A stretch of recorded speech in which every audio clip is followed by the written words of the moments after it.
Hi, I'm Alan Jones, Executive Editor for Boating World Magazine. Well, today I'm in beautiful northern Indiana on Stardeck 226 with Dan Robinson. How you doing, Dan? Great. Now, a lot of companies that have an entry-level line will purposely make it look a little ugly so their better brands look better in comparison. You guys didn't do that, did you? That's a lesson that we learned a few years back, and we did the same thing. As we made a cheap boat look cheap. But what we've learned is we started this project. We tried to make a value-pointed boat look very luxurious, and I think we hit the mark. Absolutely. I love the Class C accents. A lot of times that's where it really stands out, is the upholstery. But this is really beautiful.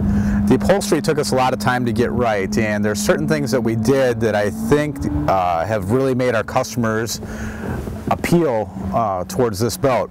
One is, you see the accent in the vinyl that you pointed out, but we also have the recessed cup holders that are chrome bezeled, as well as the chrome accented speakers. So that really pops out, and the difference in the color, the solid color in our blue boats, blue, burgundy, really helps accentuate the seats as well. Then what we do is we bring out our chase lounges very wide, so you have a very comfortable chase seat, yet we tuck back in the seating portion. So on this 8-foot 6-inch deck, you have a dance floor out here. You have a ton of walking room. Well, you guys nail the recline in these recliner seats too. Sometimes they're a little too upright, but talking to seats, this helm, that really sometimes really shows off a cheap boat, because they give you a no-frills helm, but this is really fully featured, isn't it? We've gone from everything from those flip-flop seats to fishing seats to try to save money on a helm seat, yet it shows in the end product. Like you said, a cheap boat looked cheap. Well, now we have a value-pointed boat that's got a very luxurious and a very comfortable helm chair that's adjustable forward, backwards, side to side. It's really not missing anything, and it has armrests. Well, I noticed the stereo is the same stereo we saw on a more expensive boat, wasn't it? Yes, we're using that JBL system, which is a great system, and we also have the MP3 jack, so you can run through your Pandora through your phone, or you can run MP3s or iPods. It's a very versatile system. It's got a brain box that allows you to run CD players or a single CD player through it, all right through simple hookups. Well, how's the storage on this boat? The storage is great. Under every seat there's a storage compartment, as well as in the end of the chase lounge on the front seats they have a separate storage compartment.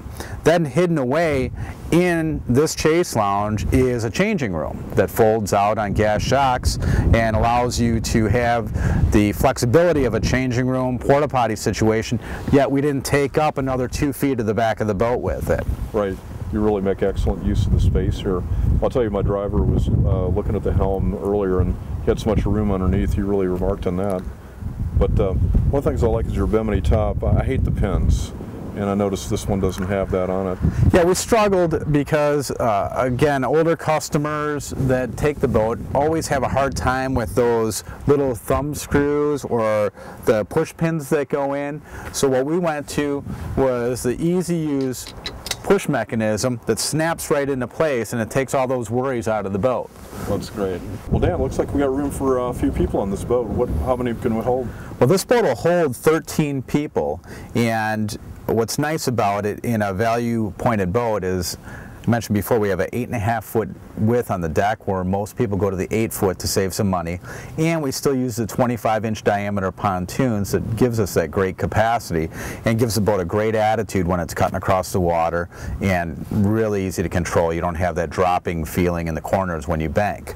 The other thing that we didn't skimp on is our hardware. Up on the front of the boat we use cast corners that are rounded instead of square, so for the entry-level boat, or when they're coming in a dock, sometimes they catch that square plastic or POC metal cast corner cap, and they get replaced all the time.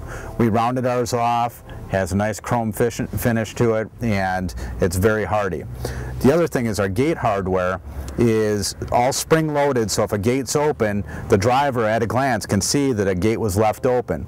We also through-bolt all of our gates, and we use a stainless steel core in our gate latches, so if somebody's leaning over to grab a pole to bring you into the dock, they don't end up in the drink. Right. Any other features you can think of? Well, the one that I wanted to tell you about was our table. It's a two-position table, so it's not just in the back. You can bring that up. We got a pressurized water system on the boat, so if you have kids or if you're doing some fishing on the boat, it's standard again. And then our back deck, where we have a rear entry platform, we also have a standard ladder. Excellent. Well, thanks, Dan. I appreciate you showing me around. You're welcome. We just finished testing the Stardeck 226. It's powered by Mercury's 4-stroke 90 horsepower engine. Kind of modest horsepower for a pontoon boat, but we got really good results with a time to plane of 3 seconds, and we got to 20 miles an hour in 4.2 seconds with a top speed of 26.5 miles an hour. Now, one thing about this boat, it's Starcraft's entry-level line, but I'll tell you what, we're seeing some really luxurious features on this boat, and it handles really nice. For more information on the Stardeck 226 and other great boats, go to boatingworld.com. I'm Alan Jones, and we'll see you out on the water.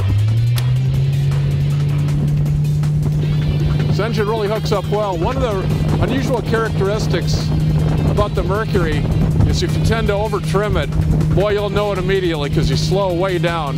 It's like someone threw out the anchor, so you never have to worry about over trimming and not knowing it. You'll know immediately